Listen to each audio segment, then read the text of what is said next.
Amritsar page news में सभी लोगों का स्वागत है। जैसा कि हम सब जानते हैं कि कोविड-19 बहुत ज़्यादा तेज़ी से फैलता जा रहा है। एक और नई बीमारी है जो रोज़ हमें सुनने को मिलती है, जिसका नाम है ब्लैक फंगस। आज अमृतसर पेज न्यूज़ की टीम आ पहुंची है श्री अमृतसर डायग्नोस्टिक सेंटर और हम यहां पे बात करेंगे डॉक्टर रजत अग्रवाल जी से कि ब्लैक फंगस आखिरकार क्या है, और जो आपके बेसिक क्वेश्चंस थे उनका हम आंसर पूछेंगे डॉक्टर रजत अग्रवाल जी से। स्वागत है सर आपका अमृतसर पेज न्यूज़ पे। Thank you ma'am. देखिए, ब्लैक फंगस कोई नई चीज़ नहीं है। फंगस तो हम नॉर्मली भी, आपने कभी कोई ब्रेड का पीस या कोई फ्रूट बाहर रखा हुआ देखा होगा, तो उसमें देखा होगा कि अगर 2-4 दिन उसको बाहर छोड़ दें तो उस पर ब्लैक कलर होने लगता है, तो वो फंगस है। यूजुअली ब्लैक फंगस वही चीज़ है। नॉर्मली वो डेड टिश्यूज़ को इन्वॉल्व करता है। हमारी नॉर्मल बॉडी में, नॉर्मल ह्यूमन बॉडी को नहीं वो इन्वॉल्व करता, क्योंकि हमारी इम्यूनिटी उससे प्रिवेंट करती है। अब अगर बात की जाए ब्लैक फंगस की, बहुत ही कॉमन वर्ड ये आजकल सुनने को मिलता है। कल की अगर बात की जाए तो कल भी जो पंजाब सरकार थी उसने भी ब्लैक फंगस पर एक बहुत ही ज़्यादा चिंता जो है वो जताई थी। उसके बारे में आप क्या बताना चाहते हो लोगों को, ब्लैक फंगस आखिरकार है क्या? तो ब्लैक फंगस एक्चुअली एक फंगल इन्फेक्शन है, म्यूकोरमाइकोसिस कहते हैं हम लोग इसको। तो ये यूजुअली अभी इतना प्रेवलेंट इसलिए हो गया है लास्ट के कुछ दिनों में, कोविड के पेशेंट्स में यूजुअली देखा गया है। तो ये यूजुअली मैं क्या बोला कि नॉर्मली बॉडी जो हमारी है उसकी इम्यूनिटी इतनी स्ट्रांग रहती है कि ये इन्फेक्शन नहीं होता नॉर्मली। लेकिन कभी भी किसी कारण से हमारी इम्यूनिटी अगर वीक होती है, या फिर जैसे कि अगर कोई पेशेंट स्टेरॉइड्स पे है, या वो डायबिटिक है, या फिर कोई ट्रांसप्लांट उसको हुआ है, तो ये पेशेंट्स इन इन्फेक्शंस के लिए प्रोन होते हैं। It's type of an opportunistic infection की बॉडी की इम्यूनिटी कम होगी तो ये इन्फेक्शन तैयार रहता है कि बॉडी में एंटर करने के लिए। अब बहुत से लोगों के मन में यही क्वेश्चन होता है कि जो कोविड पेशेंट्स हैं उनको ही ब्लैक फंगस हो रही है। क्या ये ऐसा है कि सिर्फ कोविड पेशेंट्स को ही हो सकती है या किसी और पेशेंट को भी हो सकती है? नहीं, देखिए, ऐसा कुछ नहीं है कि ये कोविड पेशेंट्स को ही हो सकती है। कोविड से पहले भी म्यूकोरमाइकोसिस होता था, लेकिन रेयर था। अभी क्या हो गया है कि कोविड के पेशेंट्स में स्टीरॉइड का ट्रीटमेंट चल रहा है। एक प्रॉपर प्रोटोकॉल तो अभी तक पक्का नहीं बन पाया है। स्टीरॉइड्स ज़रूरी भी हैं कोविड में देने के लिए, लेकिन देखा गया है कि जो डायबिटिक पेशेंट्स हैं वो, अब कोविड के पेशेंट्स में सबको स्टीरॉइड्स दिया गया है, मोस्टली जितने हॉस्पिटल में एडमिट हुए हैं, मॉडरेट और सीवियर ग्रेड के। लेकिन सबको नहीं ऐसा ब्लैक फंगस होगा। तो जो डायबिटिक पेशेंट्स हैं वो ज़्यादा प्रोन हैं उसमें। हाँ, स्टीरॉइड्स की वजह से हमारी इम्यूनिटी थोड़ी वीक होती है, लेकिन स्टीरॉइड्स ज़रूरी हैं कोविड ट्रीटमेंट में देने के लिए। लेकिन उससे इम्यूनिटी कम होती है, उसी कारण म्यूकोरमाइकोसिस होने का चांस उसमें बढ़ जाता है। अब अगर ब्लैक फंगस की बात की जाए तो काफ़ी लोगों के मन में ये सवाल है कि ये आइस का डिसीज़ है। अब आप ये भी क्वेश्चन हमारे ऑडियंस का क्लियर कर दो, क्या ये ब्लैक फंगस सिर्फ आइस को अफेक्ट करती है? नहीं, ऐसा नहीं है कि आइस को, मेनली हाँ इधर के एरिया के ऊपर हेड एंड नेक रीजन को हेड इन्वॉल्व करती है। मेनली हमारे पैरानेजल साइनसेस जो होते हैं, हमारी आइस को और ब्रेन में भी जा सकता है ये। इसके अलावा लंग्स में भी इन्वॉल्व कर सकता है ये, लेकिन मेनली हमारा पैरानेजल साइनस, आइस और ब्रेन की बीमारी है ये। क्या क्या सिम्टम्स होते हैं ब्लैक फंगस के?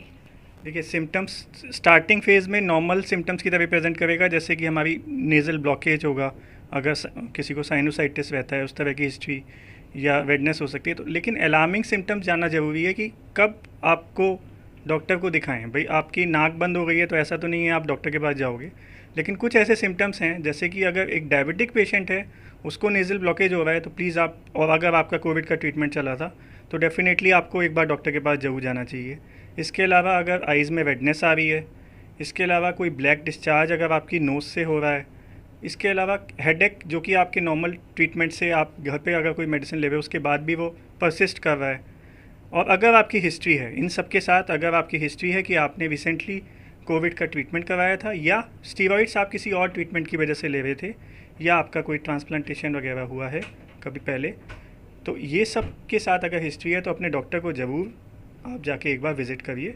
अब अगर प्रिकॉशंस की बात की जाए, प्रिकॉशंस बहुत ज़्यादा ज़रूरी मानी जाती है। कहा जाता है precaution are better than cure. तो क्या क्या प्रिकॉशंस है जो पेशेंट्स को लेनी चाहिए या फिर जो हेल्थ डिपार्टमेंट है उनको लेनी चाहिए?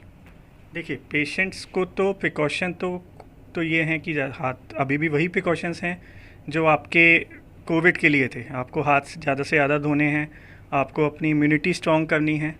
आप अगर कोविड से ठीक भी हो गए हो, आपका टेस्ट नेगेटिव भी आ गया है, तो ये इंपॉर्टेंट है, जब तक आपकी इम्यूनिटी वापस नॉर्मल नहीं आ जाती, आपको घर पे ही रहिए। घर पे रहिए, बाहर इतना निकलने की ज़रूरत नहीं है। गार्डनिंग वगैरह ये आप अवॉइड कर सकते हैं, क्योंकि नॉर्मली ये फंगस जो होते हैं नॉर्मली प्लांट्स को इन्वॉल्व करते हैं, तो ये सब आप एक्टिविटीज़ अवॉइड कर सकते हैं। हॉस्पिटल सेटअप में हम कुछ डेफिनेटली कुछ प्रिकॉशंस ले सकते हैं। वन ऑफ देम, इससे अब हमें ये पता चला है कि स्टीरॉइड्स हर पेशेंट में हमें नहीं देना चाहिए।